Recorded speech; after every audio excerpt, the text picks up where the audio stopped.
뛰어난 통찰력과 감각을 지닌 시장 프로들과 함께합니다. 두 분 모셨습니다. 손여로 HB투자그룹 팀장, 이성훈 글로원 파트너스 이사입니다. 어서 오세요.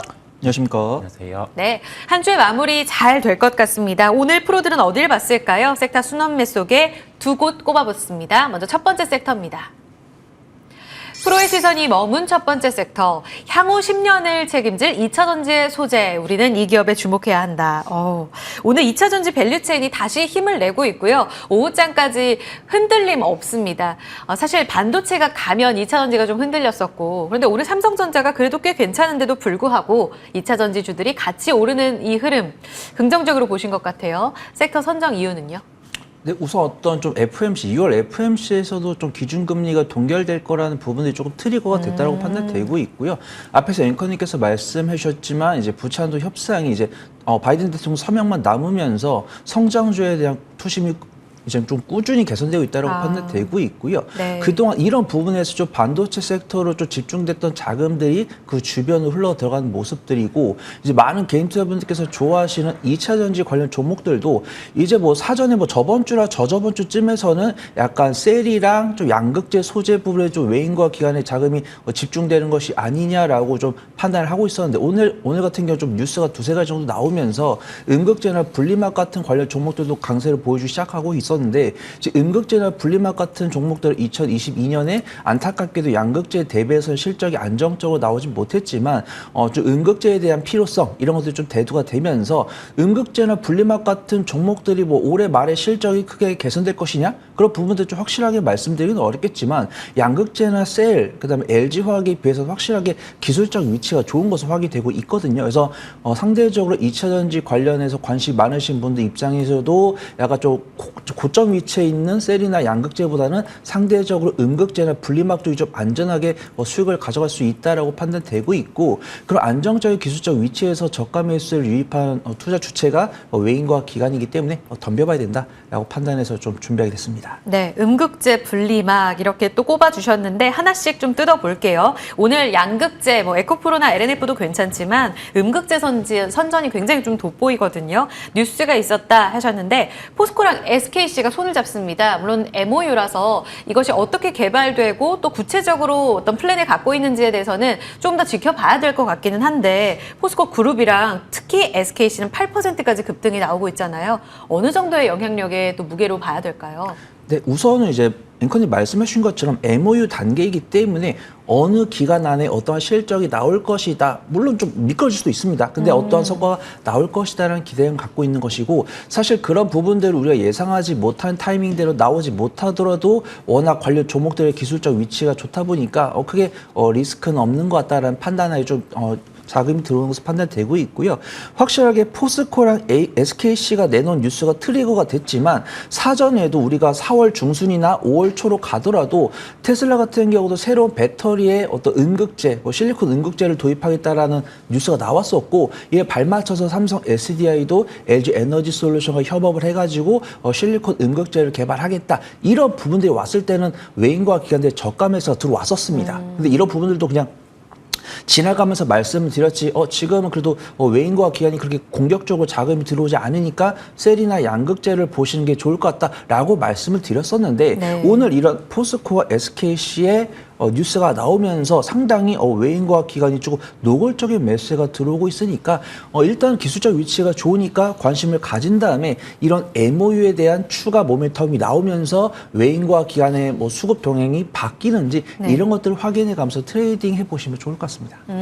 기회 있군요. 그 음극재 이야기에서 차세대 음극재로 지금 주목받는 게 이제 실리콘 쪽이잖아요. 네. 실리콘 음극재가 더 좋은 배터리를 만들기 위해서 필수적인 소재다, 이렇게 이야기하면서 하나증권에서도 오늘 대주전자재료, 나노신소재, 제이오에 대해서 토픽 종목으로 꼽았단 말이죠. 네.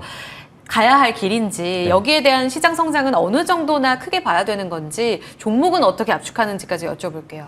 우선 그 흑연 기반의 음극재 같은 경우는 부푸는 특성이 있다 보니까 이게 배터리 단에서 이슈가 계속 됩니다. 네. 그렇다 보니 이 부분을 실리콘의 배합을 통해서 그 부푸는 현상을 잡는 건데, 이게 그 대량 생산 같은 경우가 난이도가 높습니다. 그래서 고객사 같은 경우가 확보가 되어 있음에도 불구하고 아직 대량 생산까지는 계속 그 투자가 이루어져야 되기 때문에 네. 그렇게 나오고 있지는 않은 상황이거든요. 그러면 우리가 여기에서 알 수 있는 점은 뭐냐면 그 기본적으로 수율이 올라왔다고 해서 주가 같은 경우가 올라가는 경우는 있어요. 근데 그럴 때 같은 경우에 유의를 해야 될 게 네. 실제 이게 대량 생산을 했을 때 매출이라든지 이익까지 연결되는지 여부를 체크를 해 봐야 되겠고요. 그렇죠. 이제 증설을 해 나가는 단계에서 증설에 대한 공시가 나왔을 때 같은 경우가 이제 대량 생산의 초석이기 때문에 네. 그런 점을 투자의 포인트로 잡으시면 되겠습니다. 아, 그러면은 아직까지는 그 레벨업에 대한 것을 확인할 포인트들이 아직 많이 남아있다. 이 네. 말씀이신 거네요. 네. 알겠습니다. 다음은 리튬 쪽도 이어서 좀 체크해 볼게요, 네. 이사님. 지오릿 에너지, 강원 에너지, 어반 리튬. 오늘 리튬 쪽도 분위기 괜찮고 네. 장중 변동성도 아주 크진 않거든요. 네. 포르투갈 쪽에서 리튬 매장량 굉장히 크다면서요. 네. 이와 관련해서 환경 영향 평가 승인을 네. 받았다. 네. 당국에서 네. 이 내용 때문인 거예요? 아니면 최근 다시 탄산 리튬 가격이 조금씩 올라오고 있다라는 중국 쪽의 뉴스도 있었는데 어떤 호재에 오늘 반응한다고 보세요? 우선은 2차 전지 쪽이 시세가 났다가 조정이 나왔죠. 뭐 대표적으로 양극재 업체 같은 경우도 고점 대비해서 한 20% 이상 정도 조정이 나왔고 리튬과 관련된 종목들 같은 경우도 이 주가의 특성이 그 상용화 시점, 가동이 증설을 하고 이 부분이 이익까지 반영되는 그 단계까지 주가를 한번 상승을 시켰었어요. 그리고 나서 가격이 빠지는 시점이다 보니 조정이 나왔었는데 지금은 다시 반등이 왜 그러냐고 하면은 네. 조정 이후에 그냥 가격 변화 정도. 그다음에 우리 하나를 생각을 해야 될 게 뭐냐면 해외에서 리튬과 관련된 뭐 광산이라든지 염호 그런 게 발견됐다고 해서 우리나라로 쉽게 들어오지는 못합니다. 왜냐하면 각 국가의 그런 기간 산업 측면이 있다 보니까 나라의 그 승인 같은 경우도 쉽게 나지 않거든요. 예, 그렇다 보니 뭐 그런 뉴스가 나왔다고 해서 리튬주가 반응한다고 그냥 뭐 이게 가격이 계속 상승하고 뭐 영원할 거다 그런 시각은 아니라는 점입니다. 냉정하게 봐야죠. 네. 사실 영향력을 보기가 되게 어려운 게 네. 뭐 아르헨티나라든지 네. 광물 자원국에서 국유화할 거다라고만 네. 해도 이 가치 오를 건가 봐 네. 할 때도 오르잖아요. 네네. 그런데 이렇게 최대 석유 이 리튬과 관련해서 하얀 석유라고 불리는 네. 리튬과 관련해서 네. 최대 광산이 뚫린다라는 소식에도 또 이렇게 반응을 할 때 네. 어떻게 봐야 될지를 궁금했었는데 그러니까 단기적으로만 재료 영향력으로 본다 이렇게 정리하면 될까요? 네, 우선은 그렇습니다. 이게 왜냐면 그 미리 주가를 한번 말씀 제가 드린 것처럼 급등했고. 상용화라는 점까지 한번 땡겨놨어요. 네. 땡겨놨는데 당장 실적이 나오는 게 아닙니다. 그러면 우리는 또 여기에서 따져봐야 될 포인트죠. 네네. 기업들, 리튬과 관련된 사업을 영위하는 기업 중에 증설을 한 기업이 있어요. 강원에너지 이런 기업들. 네네. 그런 기업들, 실체가 있는 기업에 주목을 해야 됩니다. 네. 알겠습니다.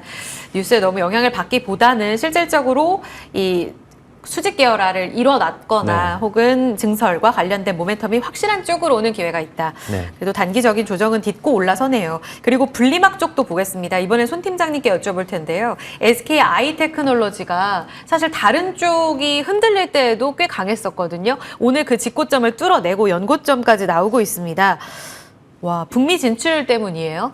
우선 좀 그렇다라고 판단하고 있고요. 네. 이제 SK 아이테크놀로지 같은 경우 좀 개인 투자분들께서 많이 좀 관심 있게 보시는 종목이 아닐까 그렇게 판단돼요. 그래서 LG화학에서 LG 에너지 솔루션이 분사될 때 그 이슈가 있었기 때문에 SK 이노베이션에서 SK 아이테크놀로지가 분사될 때도 상당한 기대감이 있었습니다. 하지만 상장된 이후로 좀 실적이 훼손되다 보니까 좀 조정이 나오는 부분이고 이제 SK 아이테크놀로지 같은 경우도 시장이 바닥을 잡을 때 1월 달에 같이 바닥을 받았다가 이제 아까 제가 서두에 말씀드린 것처럼 어떤 전고체 배터리나 어떤 삼성 SDI에 대한 호재가 나왔을 때 4월 달에 확실하게 맥점을 잡는 부분이고 분기 실적 작년 중반부에 좀 SK 아이테크놀로지가 조금 충격적인 실적을 보여줬지만 분기 실적을 봤을 때는 3분기, 4분기, 그다음 올해 1분기까지 뭐 흑자로 시원하게 돌파하는 모습을 보이지 못했지만 적자폭이 줄어들면서 실적이 안정화되는 모습을 보여주고 있고요. 오늘 이제 서두에 나온 것처럼 공시가 나오면서 북미 어떤 배터리사인데 어떤 회사인지 명확히 안 나왔는데 어떤 종목 토론실이나 어떤 전문가분들이나 뭐 앵커님들하고 이야기를 하다 보면은 GM일 수도 있고 테슬라일 수도 있다라고 하지만 주가의 탄력을 봤을 때는 테슬라보다는 좀 GM일 수도 있다. 하지만 이런 부분들은 저희 추측이니까 좀 더 구체화되는 걸 보면서 좀 매매를 해보시면 좋을 것 같다고 판단되고 있고요. 일단 수급동을 보더라도 기관이 꾸준하게 순매수세를 하고 있다가 오늘 뉴스 나오는 거 보면서 외인에 좀 괄목할 만한 매수세가 들어왔기 때문에 현 위치는 현 하방은 단단해질 수 있고 현 추세는 당분간 이어질 수 있다라고 판단되고 있습니다. 그래서 2023년에 연간 실적이 흑자로 전환된다라고 하면 유감스럽게도 업종 대비 고평가 영역이 있지만 2차 전지 관련 종목들이 에코프로 BM이나 완성 셀 기업들도 그랬듯이 기대감에 상당한 고포를 보여줬다가 실적이 나오면서 안정세를 찾는 모습. 그래서 SK 아이테크놀로지도 지금 나왔던 공시들이 하나둘씩 베일을 벗으면서 실적이 반영되면은 그런 업종 대비 저평가 매력도 이런 것들도 안정화될 것이기 때문에 현재 나왔던 뉴스, 베일에 가려진 뉴스와 수급 동향과 주가 위치를 봤을 때는 긍정적이다. 그렇게 말씀드리고요. 어떤 한꺼풀씩 공개될 때마다 외인과 기관의 수급 변화에 따라서 대응 전략을 수정해 보시면 좋을 것 같습니다. 네, IRA 법안 나오고 나서도 분리막 쪽으로는 북미 증설 이야기 아마 필연적으로 나올 거다 했는데 이런 내용들이 하나둘씩 확인되면서 레벨업을 시도하고 있는 SK 아이테크놀로지 이야기 여쭤봤습니다. 탑픽으로 갈까요? 이제 조정 끝났어요. 2차 전지 탑픽 안에서 음극재와 분리막 아까 힌트 살짝 주셨는데 그 안에 탑픽 있나요? 네, 우선 제가 시청자분들께 소개를 드리는 종목은 제이오라는 종목이고요. 양극재 기업은 이제 시청자분들 아시는 뭐 4개 종목 외에 좀 추가적으로 찾기가 어려운데 음극재 기업은 사실상 많습니다. 근데 우리 뇌리 속에 떠오르는 음극재 기업이 한 3, 4개 정도 되는데 해당 종목들이 시세를 이제 막 만들었기 때문에 일단 대장급 종목에서 매매를 하신 다음에 이 종목들이 좀 피로도 보일 때는 그 뒤를 쫓아가는 종목을 공략해 보는 게 좋을 것 같다. 그렇게 좀 말씀을 드리고요. 네. 제이오 같은 경우는 올해 초에 좀 신규 상장한 종목인데 실적을 갖춘 채로 상장을 했기 때문에 보유에는 큰 문제 없다. 그렇게 좀 말씀을 드리도록 하고요. 아까 앞에서 이제 흑연이랑 실리콘 같은 경우는 부푸는 문제 때문에 대량 생산하는데 좀 기술력이 좀 필요하다라고 말씀해 주셨는데 제이오 같은 경우 이제 CNT 도전제 이제 카본 나노 튜브라고 해가지고 탄소 나노 튜브를 이용한 도전제에 대한 독자적 기술을 보유하고 있어서 어떤 실리콘 음극재를 좀 키우기 위해서는 이제 부푸는 거를 좀 제어를 시켜야 되는데 그런 부분에 있어서 기술을 갖고 있는 기업이 제이오다. 그렇게 좀 평가를 받고 있고요. 테슬라가 5월 초에 실리콘 음극재를 좀 수요를 증가하겠다라고 발표를 했기 때문에 그 수요를 제이오가 가져가지 않을까 그렇게 판단되고 있고요. 증권사 리포트를 보더라도 이러한 수주에 따른 응답으로 제이오가 2023년 연간 실적 흑자 전의 기대감을 가져가 볼 수 있겠다. 그렇게 좀 판단을 해보도록 하겠습니다. 지금 주가 일봉을 보더라도 정말 조용히 우상향을 한 모습이고요. 21선과 61선이 이제 고개를 들기 시작했기 때문에 네. 상승 추세에 진입했다. 그렇게 평가를 하고 있고 수급 동향을 보더라도 외인과 기관의 꾸준한 순매수가 들어오기 때문에 이 추세는 당분간 유지될 가능성이 높다. 그렇게 좀 말씀을 드려보도록 하겠습니다. 자, 매수가를 원고에 32,500원 말씀드렸는데 32,800원 이하로 접근해 보셔도 무방할 것 같고요.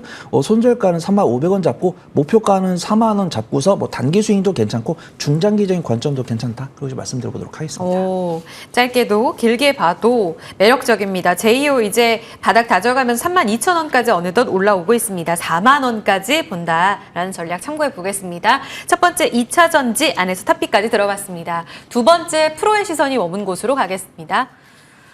두 번째 오늘 봐야 될 프로의 시선이 머문 곳은 반도체 장비입니다. AI를 만나면서 반도체 훈풍이 대단했었죠. 그 안에서 반도체 장비의 투자 전략을 현재 어떻게 세워야 할까? 사실 반도체의 이 장비 라인도 다양하고 네. 반도체 전체적으로 봐도 굉장히 범주가 크지 않습니까? 네. 일단 엔비디아발 훈풍 타면서 다 같이 움직였는데 네. 장비 보신 이유는요? 우선 그 AI가 촉발한 반도체 수요의 가능성으로 주가가 우선 올라왔어요. 먼저 올라왔는데 네. 그게 엔비디아에서 연간 실적 추정치를 50% 올렸죠. 그 세부적인 내용을 보면 뭐냐라고 하면 그 AI 단의 전방 시장 같은 경우가 확대가 되는데 핵심 장비 또는 그 시스템 같은 경우로 엔비디아에서 구현을 하는 겁니다. 그렇다 보니까 그만큼의 실적이 나올 수 있음을 확인을 한 거고요. 그렇다 보니 이제 관련해서 우리나라에서는 대표적으로 강했던 종목이 한미반도체나 이수페타시스죠. 딱 핵심이 그겁니다. 그 프리미엄 기판을 만들 수 있는 회사, 그다음에 이 기판을 만들 때 필요한 장비. 예. 그렇다 보니까 이 두 개 포인트를 놓고 네. 이 종목들을 보는 겁니다.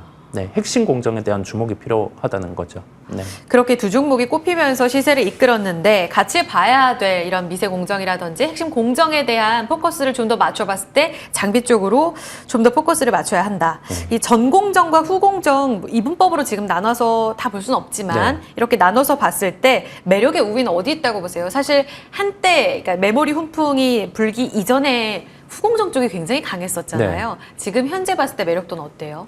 우리가 공정단의 장비는 투자가 이루어져야 됩니다. 근데 지금은 투자가 이루어지는 게 아닙니다.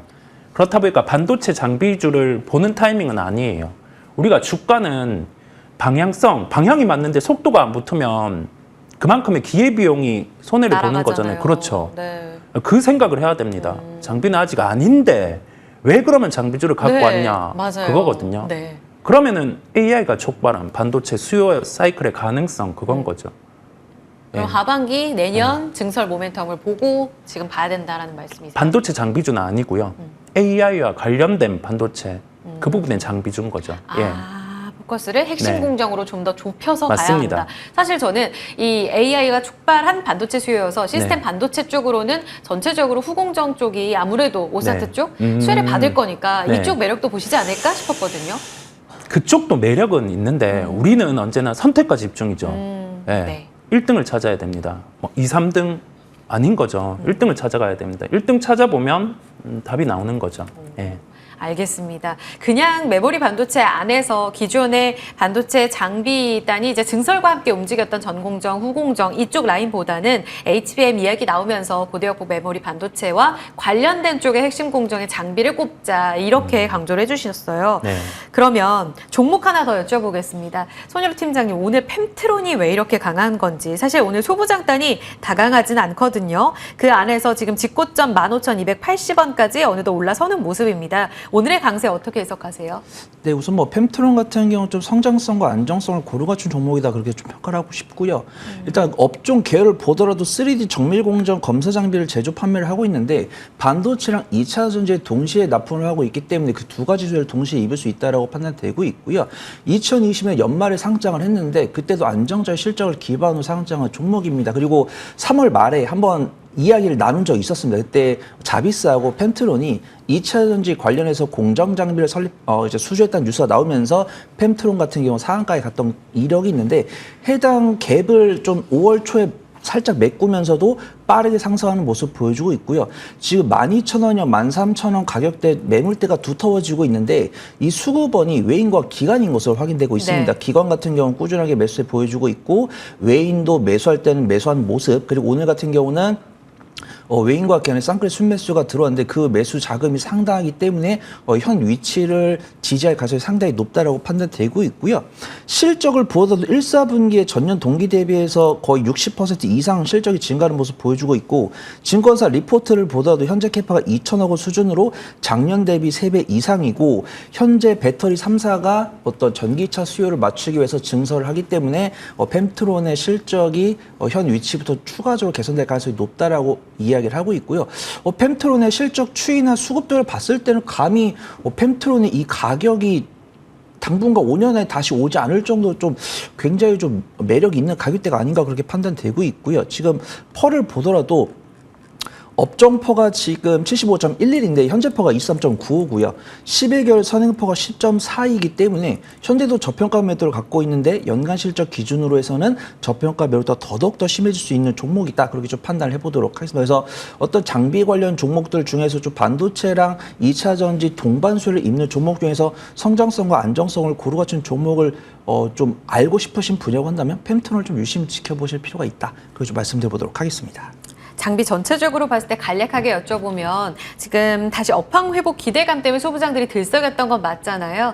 그런데 미국 쪽에 이런 미중 갈등은 여전히 계속되고 있는 상황입니다. 마이크론 쪽의 제재 이후에도 여전히 이 중국 쪽에서 이런 기조를 이어갈 것이다라는 이야기들이 업계에서 굉장히 많지 않습니까? 이에 따른 리스크는 어느 정도나 크게 보고 계신가요? 리스크는 발생할 수 있겠지만 학습 이력이 있기 때문에 너무 크진 않을 것이다라고 판단되고 있고요. 뭐 주식 투자를 작년이나 올해 시작하신 분들은 미중이 싸우면 큰일 나는 거 아니야? 라고 생각할 수 있겠지만 2018년에 정말 대판을 싸운 적이 있습니다. 그래서 그때 사실 정말로 실적이 훼손이 됐었고 이제 어느 정도 업황에 대한 개선 기대감을 조금씩 회복해가는 부분이고 이제 미국에서 중국을 견제하기 위해서 좀 추가적인 뉴스가 나오지만 대책은 있는데 대책이 아직은 입 밖으로 나오지 않아서 저도 좀 조심스러운데요. 반도체나 2차 전지 부분도 어떤 미국과 중국이 싸울 때 어떤 지분 투자나 합작 법인 설립을 통해서 우리가 그런 타파를 했던 그런 이력이 있습니다. 그래서 제가 어떤 이런 정부 정책의 행동이 있는지 뉴스를 찾아봤지만 아직은 나오지 않은 것으로 판단되고 있고요. 그렇다고 해서 제가 이런 파이법이 있으니까 뭐 정부한테 해라, 뭐 기업한테 해라 이렇게 이야기를 할 수 없겠지만 이런 뉴스가 꾸준하게 저번 주랑 저번 주에 나옴에도 불구하고 외인과 기관의 투심이 흔들리지 않는 것을 봤을 때는 외인과 기관은 너무 크게 우려하지 않고 있다. 그래서 어떤 제가 서두에 말씀드린 대책 법안을 기업이나 정부 차원에서 내놓을 수 있으니까 그런 부분들이 정말 현실화되는지 보면서 차분하게 대응해 나가시면 좋을 것 같습니다. 장비 반입 규제라든지 이런 악재들이 여전히 좀 산재하고 있지만 영향력 자체는 다소 좀 줄어들고 있다. 같이 좀 체크해 보시면 될 것 같아요. 탑픽 가겠습니다. 아직 메모리 반도체는 어제 수출에서도 또 데이터 확인이 됐지만 여전히 업황은 돌아서지 못하고 있고 네. 결국은 엔비디아가 보여줬던 네. AI 반도체 수요에 집중하자는 거잖아요. 네. 그 안에서 그럼 장비 수혜받을 쪽 어느 정도나 있어요? 많이 있어요, 종목들? 네. 그 HBM 기판 같은 경우가 쓰이잖아요. 그 차세대 이제 AI 단에서. 근데 이게 현재는 한미 반도체가 주목이 됐습니다. 이쪽 기판과 관련된 장비. 근데 하나의 프리미엄 기판 같은 경우는 장비가 이오테크닉스가 구현을 해요. 네. 그렇다 보니까 매출이 늘 수 있는 거죠. 다음을 생각해야 됩니다. 다음. 남들 보는 거 계속 보고 거기에서 종목 올라타고. 사면 다 오른 거잖아요. 한미 반도체도 지금 따라잡기는 좀 많이 부담스럽죠? 다음을 고민해야 됩니다. 그래서 다음을 고민하면서 가지고 온 종목이고요. 이게 그러면- 어닐링 장비 맞나요? 네. 레이저 어닐링. 힘들죠. 어려운. 난이도가 높습니다. 네. 그만큼 해낸 거죠. 그러면 우리가 좋다라고 하면은 주가가 되지는 않습니다. 충분한 당위성이 있어야 되죠. 네. 순이익이 작년 기준으로 한 770억 정도 컨디션을 가지고 있습니다. 여기에서 차세대 HBM 기판단의 장비의 반출을 더해본다고 하면은 순이익 체력이 한 800억에서 1000억 정도까지 늘어날 수 있어요. 그러면 지금 시가총액이 1조 1000억 원 정도 됩니다. 순이익단이 이 정도 늘어난다고 하면은 한 1조 5천억에서 한 2조 정도까지도 충분히 상승할 수 있는 체력을 가지고 있어요. 그렇다 보니까 비록 장비주가 지금 주목이 되고 있지는 않지만은 다음 AI단에서 매출이 늘 수 있는 그런 점을 감안을 했을 때 이오테크닉스는 뭐 관심을 가져야 되는 종목이라는 말씀을 드리고요. 네. 매수가는 현재가를 말씀드립니다. 그리고 가깝게는 한 10만 원대까지는 상승이 가능할 것으로 보여요. 그렇다 보니까 목표가는 10만 원을 제시를 하는데 그래도 시가총액 한 1조 5천억까지는 상승 가능한 점을 기억하시고 대응을 하시면 되겠고요. 손절가는 8만 3천 원 이 정도 가격, 그냥 현재 가격에서 한 10% 정도 조정이 나온 가격이죠. 그러면 이 종목 같은 경우를 바라보는 시각에서 좀 문제가 생겼을 때 이 정도의 주가가 빠질 겁니다. 실적이 안 나오거나 그럴 때는 손절 대응을 하시면 되겠습니다. 1분기 실적이 아쉽긴 했습니다만 이제 반도체 수요 본격적으로 커질 때 거기에 수혜를 받을 수 있는 장비주 이오테크닉스를 기억해 보겠습니다. 60일선 깨지면 손절해야 하고요. 위쪽으로 10만 원 열어둡니다. 이오테크닉스. 우리 손 팀장님도 탑픽 가져와 주셨습니다. 짧게 들어보겠습니다. 네, 제가 시청자분들께 소개를 드린 종목은 에로티베큐움이고요. 어떤 디스플레이 OLED 관련 종목이라고 아시는 분도 계실 텐데 맞습니다. 근데 베이스는 반도체 장비 기업이다. 이렇게 좀 말씀을 드리고요. 반도체 외에도 뭐 디스플레이나 태양광, 일반 산업까지 이런 건식 진공 펌프를 판매하면서 사업 다각화가 될 것으로 전망이 되고 있고요. 1분기 실적 잘 발표했습니다. 매출액은 47% 증가를 했고 영업이익은 114% 증가하는 모습 보여주었습니다. 그리고 최근에 중국 업체와 408억 원 규모의 태양광유 펌프 수주를 계약을 하면서 올해도 안정적인 실적을 기록할 것으로 전망이 되고 있고요. 증권사 리포트를 보더라도 올해 태양광 반도체의 꾸준한 수주 속에 최대 실적을 또 갱신할 것으로 전망이 되고 있습니다. 일봉 차트를 보더라도 조금 좀 추세가 부담스러워 보이시겠지만 차트를 2년치, 3년치를 본다라고 하면은 아직도 박스권 하단부에서 이제 막 맥점을 잡은 모습을 볼 수가 있고요. 실적을 보여도 업종포가 23.93인데 현재포가 12.4이고 11개월 선행포가 9.29 있기 때문에 현 위치상으로 저평가 매도 갖고 있지만 연간 실적 기준으로 했을 땐 저평가 매도가 더더욱 더 심해질 수 있는 종목이다. 그걸 좀 말씀을 드리고요. 지금 수급등을 보더라도 기관 매수하기 시작했고요. 외국인은 꾸준하게 매수를 보여주고 있기 때문에 이 추세 당분간 유지되지 않을까 그걸 좀 말씀을 드려보도록 하겠습니다. 매수가는 제가 17,200원 말씀드리고요. 손절가는 16,000원, 1차 목표가는 2만 원 잡고 단기 수익 관점으로 지켜보시면 좋을 것 같습니다. 장비주 안에서도 유독 좀 퍼포먼스 좋거든요. 연고점인데요. 여기서 추가적으로 2만 원까지 보고 있습니다. 에로티 백큐움 손여로 팀장의 탑픽까지 함께 들어봤습니다. 프로의 시선 두 분과 인사 나눌게요. 손여로 팀장 이성웅 이사였습니다. 감사합니다. 감사합니다.